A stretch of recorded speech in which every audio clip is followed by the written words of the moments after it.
Hello नमस्कार students. आज मैं योगेंद्र शर्मा आपके लिए लेके आया हूँ एग्रीकल्चर चैप्टर का एक मेन पार्ट जिसका नाम है major crops and its climatic conditions.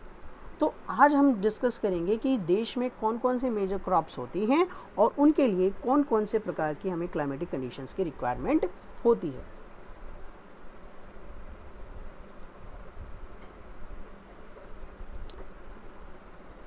तो सबसे पहले अगर हम देखें तो इंडिया में जो मेजर क्रॉप्स हैं उनमें हम सबसे पहले बात करते हैं ग्रेन्स की। तो अगर आप ध्यान से देखें यहाँ पर rice, wheat, millets, maize and pulses, ये मेन 5 ग्रेन क्रॉप्स हैं जो हमारे फूड का मेन पार्ट होता है and we directly consume these crops. उसके बाद जो दूसरी टाइप ऑफ क्रॉप्स होती हैं वो होती हैं बेटा sugarcane, oilseeds, tea, coffee, horticulture crops. These are the crops food crops other than grains. इसके अलावा हम इस चैप्टर में डिस्कस करने वाले हैं कुछ क्रॉप्स को जिन्हें हम नॉन फूड क्रॉप्स कहते हैं या कमर्शियल क्रॉप भी कह सकते हैं, जैसे रबर, और फाइबर क्रॉप में हम बात करेंगे कॉटन और जूट की। क्या आप जानते हैं कि इंडिया में हम लोग 51 मेजर क्रॉप्स को ग्रो करते हैं and we are fortunate that we are able to do that. So let's move on the chapter. और आज की स्लाइड में हम लोग कवर करने वाले हैं मेजर ग्रेन्स को, ठीक है। सो सबसे पहले स्टार्ट करते हैं हम राइस के बारे में। Rice is a staple crop. Staple मतलब the part of main diet, हमारे डाइट का मेन पार्ट रहता है। मेजर कहाँ पे, हमारे देश के अंदर। इसके बाद हम बात करते हैं, देखो India is the second largest producer of rice in the world after China. तो इंडिया चाइना के बाद सबसे बड़ा इसका प्रोड्यूसर है किसका, राइस का। Rice is a kharif crop. क्या है बेटा, ये एक खरीफ क्रॉप है which requires high temperature which should be above 25 degree Celsius and high humidity. और रेनफॉल कितना होना चाहिए, कितना, कम से कम 100 centimetre and above. It is mainly grown in the plains of north and northeastern India, coastal areas and deltaic region। अब यहाँ पर अगर हम ध्यान दें तो ये रीजन्स को स्पेसिफिक क्यों हो, क्योंकि यहाँ पर हमारे पास फर्टाइल सॉइल भी होगी और क्या होगा, हमारे पास बहुत बढ़िया अच्छी क्वालिटी में we have the rain water as well as the river drained areas. So development of dense canal work, canal irrigation and tube wells have made possible for the growth of rice in the areas of less rainfall। और आज क्या हो रहा है बेटा, जहाँ बारिश कम भी होती है वहाँ पर भी हम राइस ग्रो कर पा रहे हैं, जैसे Punjab, Haryana, western Uttar Pradesh and parts of Rajasthan because of the developed network of irrigation. So for growth of rice we are not now dependent on only the rain water. Okay, so let's see what are the areas. अब यहाँ पर देखें हम dark green में जो areas हैं बेटा, ये एरियाज़ हैं कहाँ के, these are the major rice producing areas in the countries. तो इसको अगर हम ध्यान से देखें तो ये आपके एरियाज़ जो हैं फुल स्टेट कवर करता है, बिहार का, मध्य प्रदेश का, असम का, ईस्टर्न उत्तर प्रदेश और ज़्यादातर आपके क्या हैं, डेल्टाइक रीजन्स। अगर आप ध्यान से देखें तो हमारी ज़्यादातर जो पेनिनसुलर रिवर्स हैं they move and they drain in the bay of Bengal. तो यहाँ पर वो डेल्टा बनाती हैं इस कोस्ट साइड पे और यहाँ पर राइस का प्रोडक्शन बहुत ज़्यादा होता है।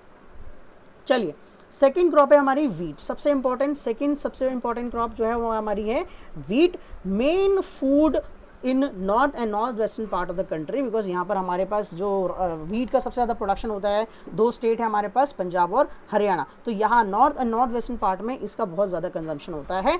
It is a rabi crop और इसको कूल ग्रोइंग सीजन और सनशाइन चाहिए होती है द टाइम ऑफ रिपिंग। और इसके लिए हमें रेनफॉल कितनी चाहिए, 50 to 75 सेंटीमीटर एनुअल, जो कि डिस्ट्रीब्यूट हो अच्छे से और पूरे टाइम में थोड़ी थोड़ी बारिश होती रहनी चाहिए। इंपॉर्टेंट वीट ग्रोइंग अगर हम जोन को देखें बेटा तो हमारे पास है गंगा सतलुज प्लेन, जिसमें आपका पंजाब और हरियाणा और राजस्थान के कुछ हिस्से आ जाते हैं। And then we have the black soil region, जो कि हमारा कहाँ पर आता है, आपका Madhya Pradesh, the state of Madhya Pradesh. तो पंजाब, हरियाणा और मध्य प्रदेश ये कुछ मेजर एरियाज़ हैं, even Uttar Pradesh as well, जो कि राइस का प्रोडक्शन करते हैं। देखिए ज़रा ध्यान से अगर हम देखें तो जो डार्क यहाँ पर ग्रे जो कलर हो सकता है, ये देखिए आप अच्छे से नोटिस कर सकते हैं, यहाँ पर पंजाब है, here we have Haryana, here we have the western part of Uttar Pradesh and here we have the Madhya Pradesh. तो ये वो लार्ज स्टेट हैं, मेनली स्टेट हैं जो कि पूरे देश को वीट प्रोवाइड करते हैं।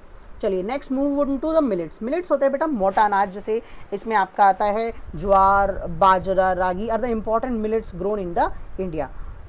Though these are known as coarse grains, they have high nutritional value। coarse grain मतलब मोटा अनाज जो कि मतलब बहुत ज़्यादा एक तरीके से यूज़ नहीं होता, लोग इसको यूज़ नहीं करते, ठीक है। But in the regions, in the villages, still people use all these millets. इसका एक बहुत बड़ा रीज़न ये है कि इसमें चीज़ें हमें फॉडर के लिए भी मिल जाती हैं और फूड के लिए भी मिल जाती हैं। फॉडर मीन्स एनिमल्स के लिए भी, और ह्यूमन बींग्स भी इसको कंज्यूम कर पाते हैं।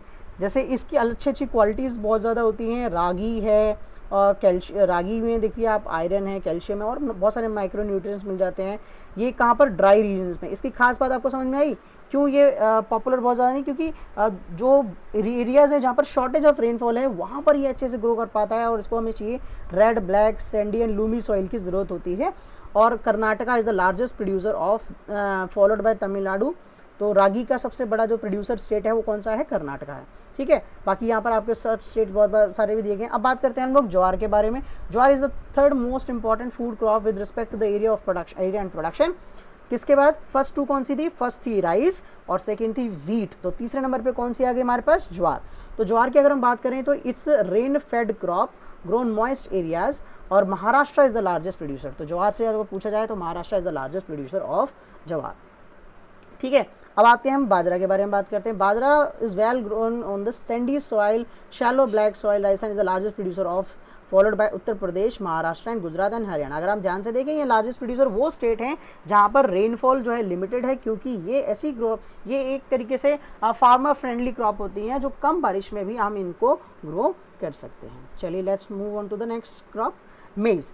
तो मेज़ की अगर हम बात करें बेटा, मक्का जैसे आप सब सभी जानते हैं इसे, तो it's use for both food and fodder. तो इसका जो बाकी जो पार्ट्स होते हैं प्लांट के, they are use for as a fodder for the animals, and it's a kharif crop, require temperature between 21 to 27 degrees Celsius and grows well in the alluvial soil. States like Bihar, it grows as a rabi crop also, ठीक है। तो ये क्योंकि अलग अलग state में temperature अलग हो सकता है, रेनफॉल का अमाउंट अलग होता है, इसलिए वहाँ पर ये अलग अलग सीजन में भी ग्रो हो सकती है। तो आपने देखा मेज़ एक ही क्रॉप है, लेकिन उसको कुछ स्टेट्स में खरीफ क्रॉप ग्रो कर रहे हैं और as a kharif crop, and some states they are growing it as a rabi crop.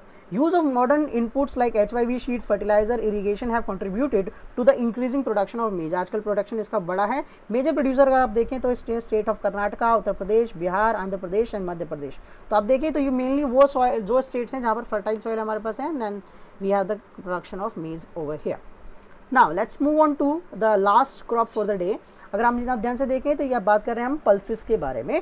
तो पल्सेस में अगर देखें, India is the largest producer as well as consumer of the pulses in the world, ठीक है बेटा। These are major source of protein in vegetation diet. हमने देखा दालों के बारे में लोग पढ़ते हैं, साइंस में पढ़ते हैं, that it is a major source of protein. अगर हम देखें इंडिया में कौन कौन सी दालें ग्रो होती हैं, तो सबसे पहले आप देखिए इसमें कौन सी दाल है, तूर की दाल है, फिर उड़द है, मूंग है, मसूर है, पीस यानी मटर, ग्रेम, चना, इस तरीके की जो पल्सेस हैं वो हम लोग अक्सर इस्तेमाल करते हैं। पल्सेस लीड लेस मॉइस्चर, कम पानी में ग्रो हो सकती हैं, सर्वाइव इन ड्राई कंडीशंस।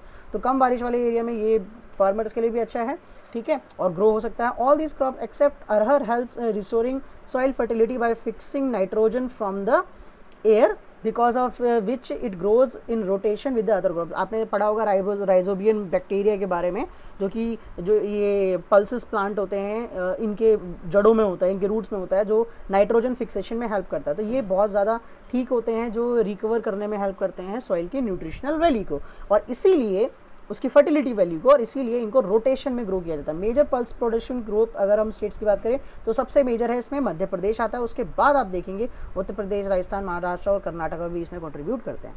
अब मैंने आपको 5 क्रॉप्स के बारे में आपने डिस्कस किया आज, 5 मेजर ग्रेन फूड क्रॉप्स के बारे में। तो मैं आपको एक यहाँ पर एक आइडिया देता हूँ कि हम कैसे, जब डाटा हमारे पास बहुत ज़्यादा होता है, हम डाटा को कैसे यूज़ कर सकते हैं। तो मैंने आपको 5 क्रॉप्स को लेके एक टेबल बनाई है यहाँ पर। सबसे पहले हमने इसको मैंने नाम दिया है क्रॉप ग्रिड। इसको आप एज अ एक्टिविटी परफॉर्म करेंगे तो you will get a better result.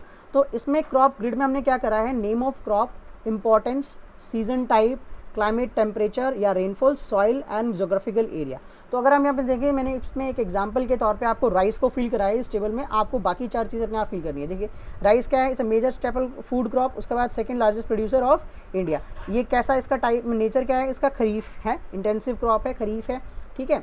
इसके लिए टेम्परेचर कैसा होना चाहिए, high temperature and high humidity, above कितना डिग्री 25 डिग्री सेल्सियस, रेनफॉल कितना अबव 100 सेंटीमीटर। तो इस तरीके से आप बड़े डाटा को अच्छे से याद कर सकते हैं। सॉइल टाइप कैसी होनी चाहिए, वेल ड्रेन्ड एलुवियल सॉइल और डेल्टा वाली जो सॉइल है वो इसमें बहुत अच्छी रहती है। और कौन कौन से एरियाज़ हैं जहाँ पर ये बहुत ज़्यादा अच्छे से ग्रो होता है, तो हमने देखा था पंजाब हरियाणा तो मेजर नहीं है, but Bihar, west Bengal and Assam are the 3 major states, and then we have in Punjab and Haryana as well the growth of rice with the help of canals and other irrigation methods।